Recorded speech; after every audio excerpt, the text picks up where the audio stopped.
Ma chérie, tu es douée pour la vie, mais fais attention à toi.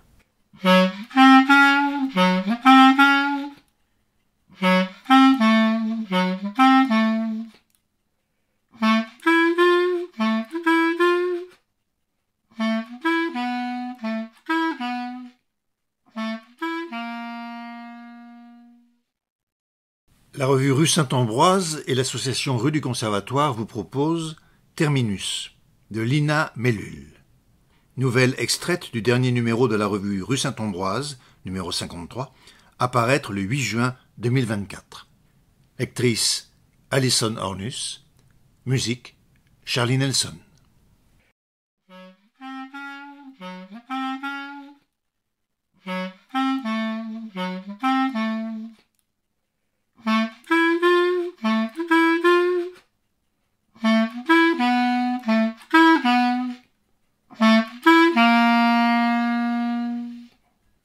Elle s'est assoupie dans le métro.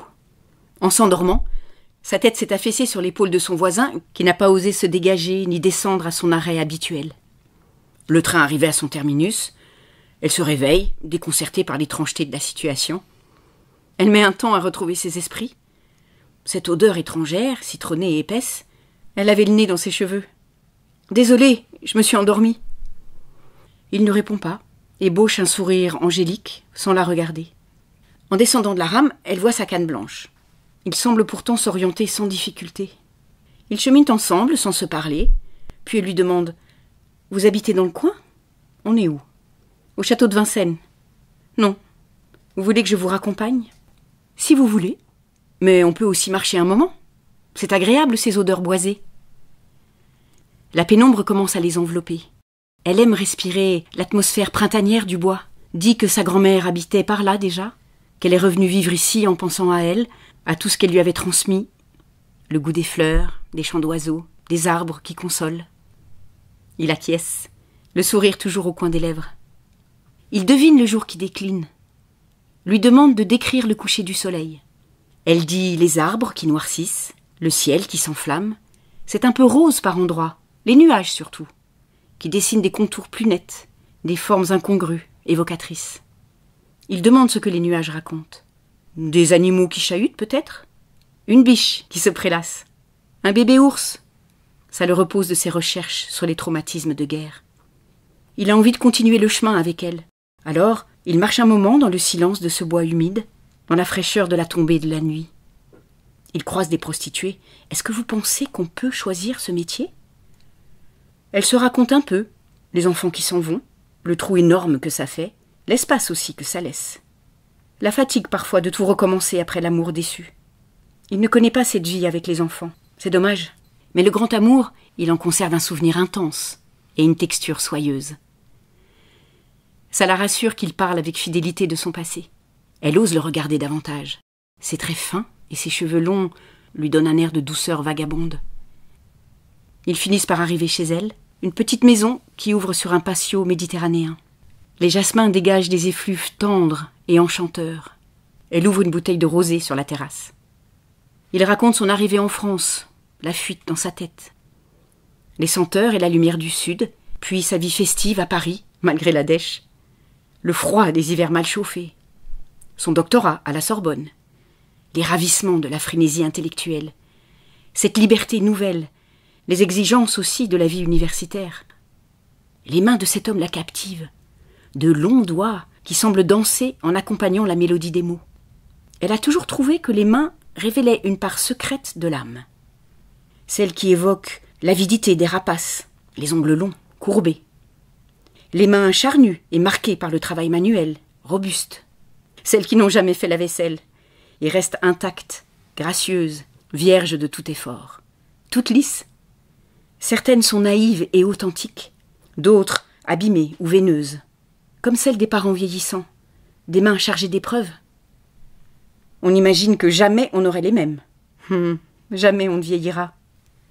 Il est tourné vers elle, à travers ce voile aveugle qui caractérise désormais son rapport à l'autre, une sensorialité qui a pris l'habitude de se passer du regard. Il saisit un verre, son auriculaire l'effleure.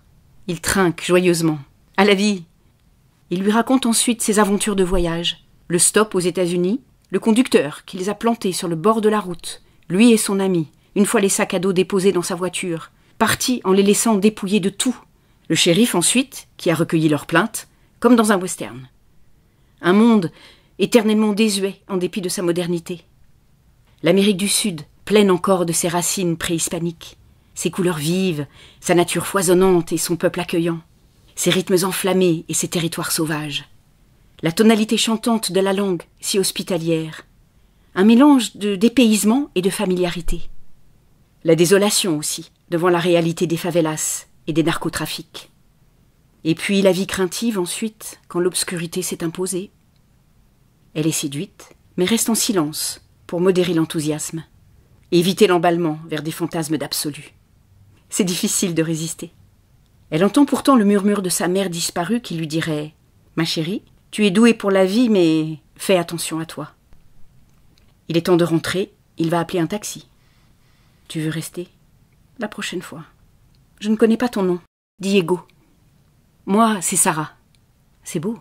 Ça sonne comme un refuge sécurisé. »« Sarah, ça ira. » Elle imagine ce que leur corps dirait de la rencontre. L'impudeur possible devant les yeux sans regard. Une liberté désinhibante. Pouvoir s'exposer avec les rondeurs et l'affaissement qui se sont invités depuis les maternités. C'est excitant de différer la suite.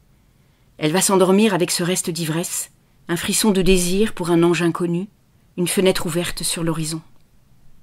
Un message plus tard sur son téléphone. « Merci pour votre accueil. Un moment d'évasion qui a irradié ma nuit. » Elle est touchée par le vouvoiement, une signature romanesque, un temps à s'offrir avant le rapprochement.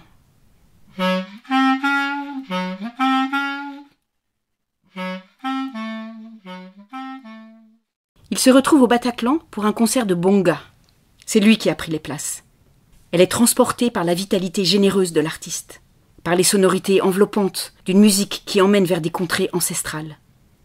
Ils dansent et se frôlent à peine. La tendresse, la joie et la mélancolie se mélangent. La solitude de chacun aussi. Les rythmes s'intensifient, ils se déhanchent et s'amusent, choisissent de se laisser aller à un peu d'insouciance, de rire, de gratuité, une revanche sur les vicissitudes de l'existence. L'empreinte musicale persiste à la sortie. Ils ont envie de prolonger la magie autour d'un verre. Ils boivent un peu trop, sûrement pour s'affranchir de la dictature des convenances. Ils finissent enlacés, pleins de gratitude pour cette félicité qui s'annonce. Elle reconnaît l'odeur suave de ses cheveux, découvre les lignes moelleuses de son corps. Le désir se confirme, probablement porteur d'une aube inédite. Elle pourrait céder au plaisir de l'étourdissement. Il rentre chez lui pourtant. Ça étonne Sarah, cette interruption dans l'élan. Peut-être un besoin de prolonger la rêverie avant d'enjamber le réel. Elle se dit que c'est joli aussi, la lenteur de l'approche romantique. Il pourrait lui apprendre la patience amoureuse plutôt que cette tendance à l'empressement. Elle rêve quand même d'habiter sa peau.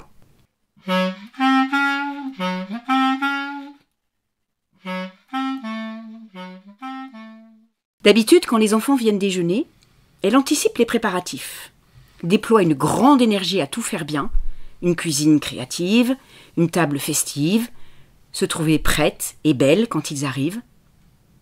Cette fois, elle va juste acheter un poulet rôti au marché, des fromages et des fruits. À la fois efficace et songeuse en parcourant les étals des forains. Le repas est joyeux. Bien sûr, elle ne parle pas de Diego, écoute le récit de leurs histoires, souvent intéressantes et comiques, chacun dans une tonalité spécifique, tous avec cet accent de vérité. Ils sont magnifiques, elle les adore.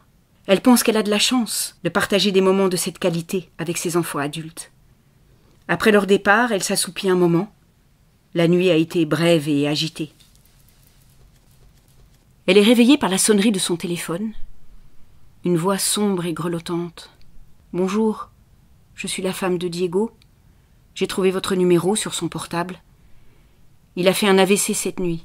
Il est en réanimation et son pronostic vital est engagé. » Ça coupe la respiration.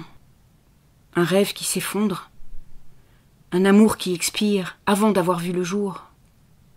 Elle va reprendre le métro demain, refaire le même trajet et s'efforcer d'oublier ce mirage.